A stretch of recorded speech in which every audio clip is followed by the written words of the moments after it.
Este es un audiotexto de un resumen del libro La invención del aula, de Inés Dussel y de Marcelo Caruso. Tiene como subtítulo Una genealogía de la forma de enseñar, que hace Marisa Sepúlveda de la Universidad Nacional de Lomas de Zamora. Un muy buen resumen. Leo los índices de los capítulos. 2. El aula nace, el rol de la religión como partera. Prehistoria, una mirada al final de la Edad Media. La sala de partos del aula, la división en confesiones. El aula viene con un pan bajo el brazo, definición del poder pastoral. Omnes, o el costado grupal del aula, el método global de Jan Amos Comenius.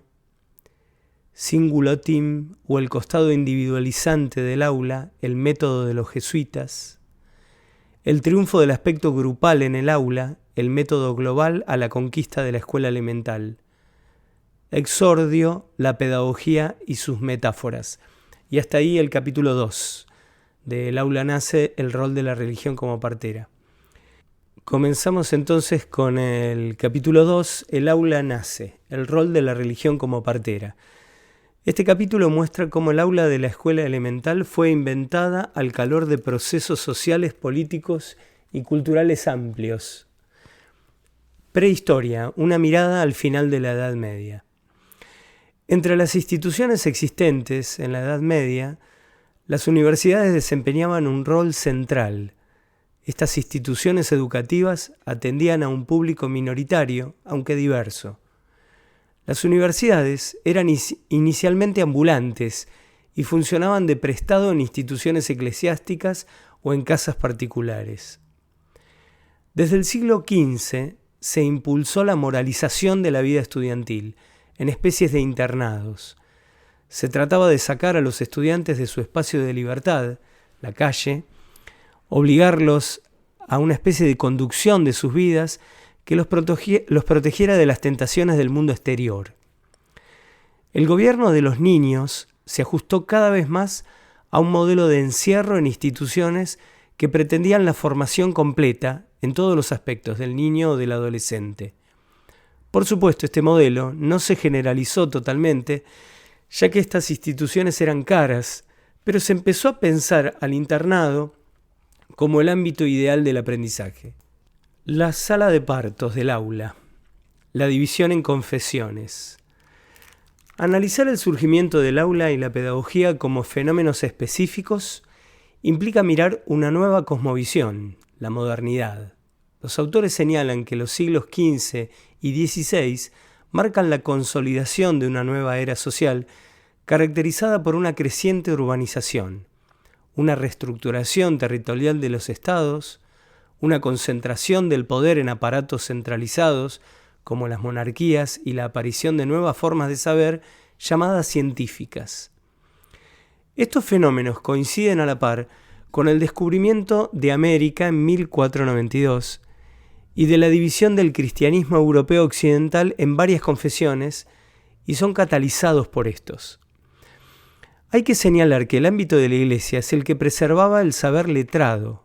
Es natural que los debates teóricos y la conformación de instituciones y de regulaciones sobre la transmisión de la cultura tuvieran lugar en espacios religiosos. Martín Lutero, nació en 1483 y muere en 1546, fue el iniciador de esta división. Las demandas de los protestantes se centraban en el reclamo de nuevas formas de autoridad religiosa. El punto más conocido de las demandas de Lutero es la crítica masiva de la práctica de la confesión-absolución, ya que en esa época el perdón de la Iglesia se compraba. Para Lutero, lo importante no es la absolución, lo importante era no pecar. Es una forma de autoridad que reemplaza la autoridad de la Iglesia exterior por la conciencia interior. Tanto la Reforma protestante como su énfasis en la conciencia individual, como la Iglesia católica con sus posiciones tradicionales, realizaron entonces grandes esfuerzos por mantener a los fieles de su lado. La pedagogía se presentó como un espacio significativo para esta nueva tarea de gobernar las almas. ¿Cómo se hace para que la gente se vuelva más creyente, no de una manera ciega, sino conociendo bien la Biblia, aceptando la interpretación específica? Lutero planteó que el acceso de todos a la lectura era la mejor forma de conectar al creyente con la divinidad para garantizar estos aprendizajes. Tradujo la Biblia del latín a la lengua vulgar, en este caso alemana. Esto dio a la confesión luterana o protestante un argumento central para intentar desarrollar masivamente una nueva institución, la escuela elemental.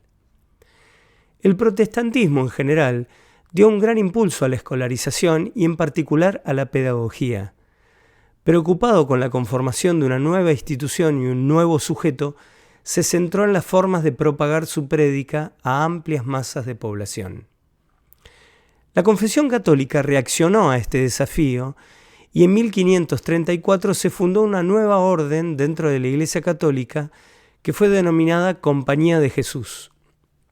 Los jesuitas formaron una multitud jerarquizada y con algunas evocaciones militares que combatió la influencia creciente de los protestantes. Obedecían directamente al Papa y no al monarca como hasta entonces.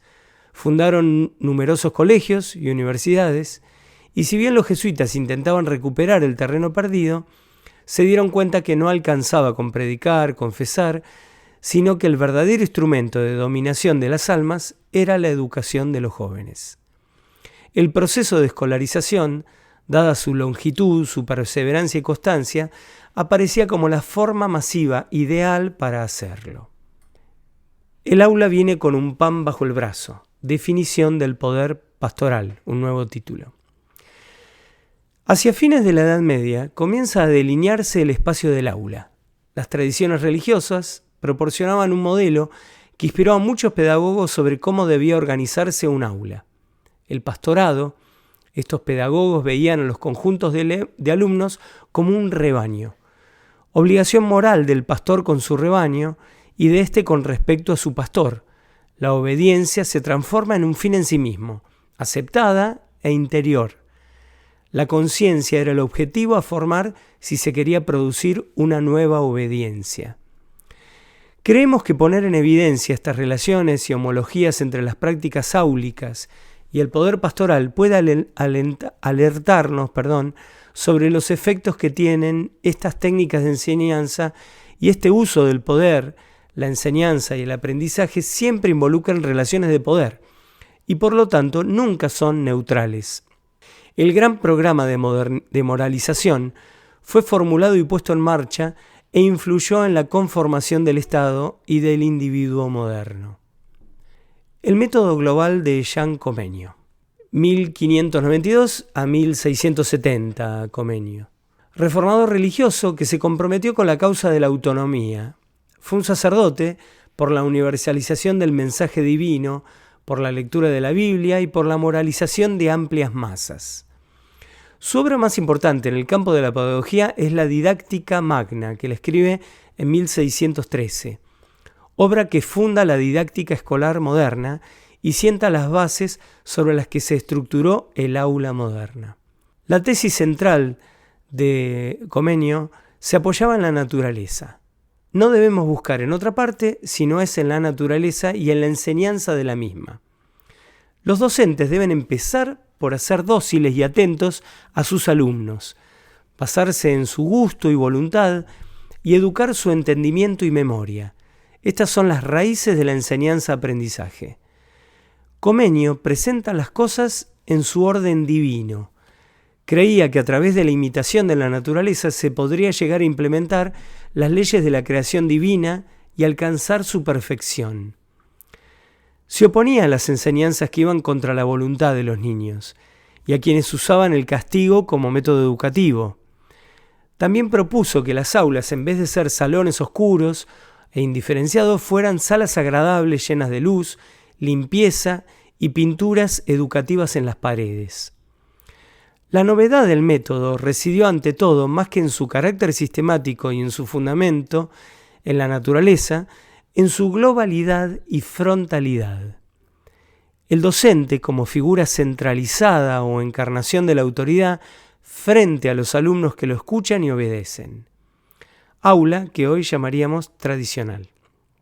Por lo cual, emergió el tema de la motivación, atención, como objeto de la preocupación de la pedagogía.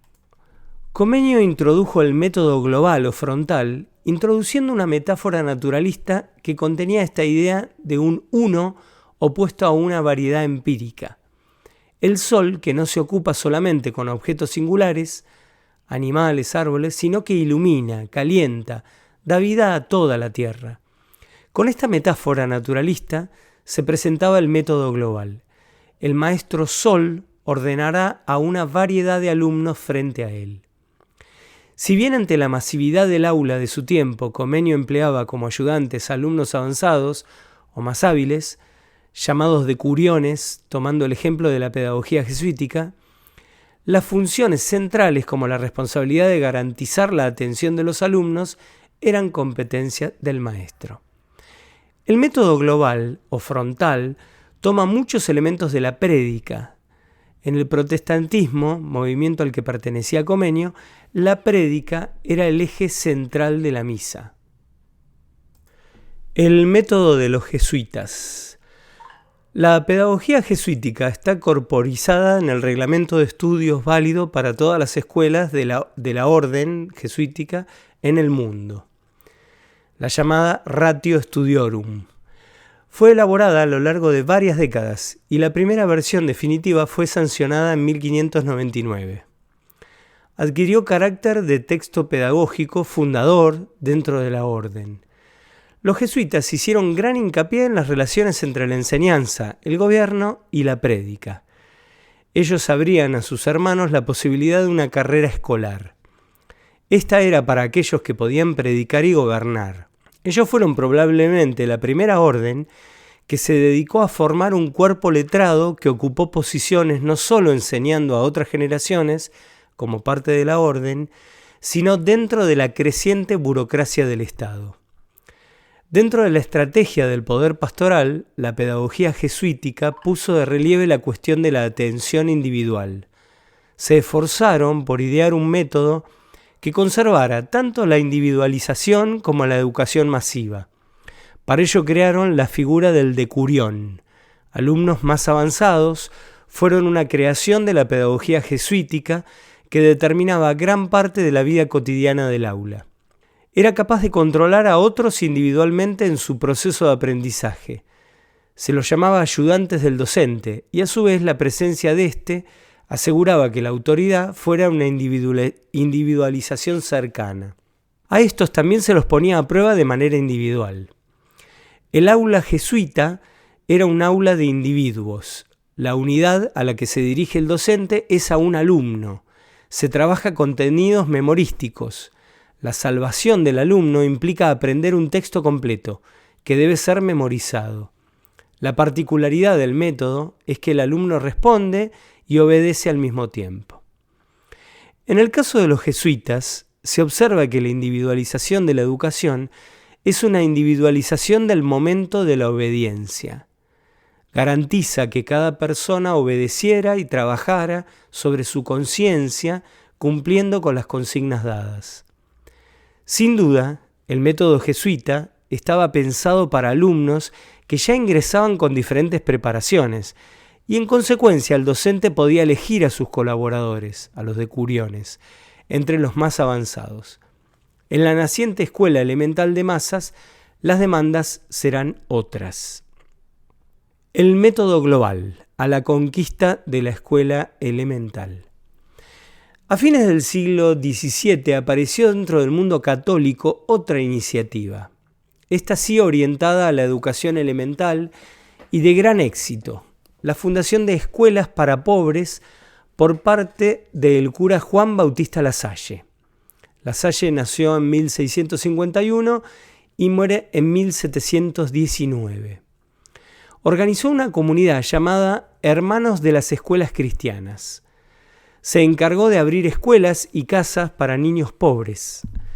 Lasalle creó un sistema para alentar a la familia a mandar a sus hijos a la escuela. Solo a los niños que asistían se les daba una parte de la limosna de la fundación.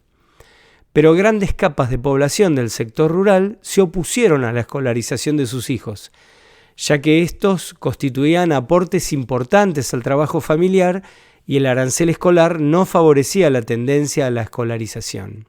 La innovación que La Salle produjo con respecto a las escuelas de caridad fue la de maximizar la relación entre un maestro y su grupo de alumnos. Adoptó el método global, pero mantuvo la misión moralizadora y de conversión de las escuelas jesuitas. O sea, combina ambos. Desarrolló una pedagogía del detalle, donde cada pequeña acción, cada asunto al parecer insignificante, fue reglamentado, atendido e influido por el docente. La comunicación entre ambos se volvió mucho más ritualizada y no verbal. Por ejemplo, los rezos se iniciaban cuando el docente golpeaba las palmas. En esta constelación, el silencio pasó a ser un factor determinante en el aula, porque permitía la detección de conductas transgresoras por parte de los alumnos.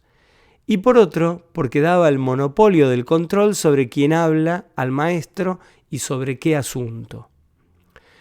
Una de las mayores innovaciones introducidas por el método lasalliano fue la adopción de la lengua materna como primera lengua de enseñanza, que aparecía como más eficaz que el latín para enseñar la religión y las primeras letras.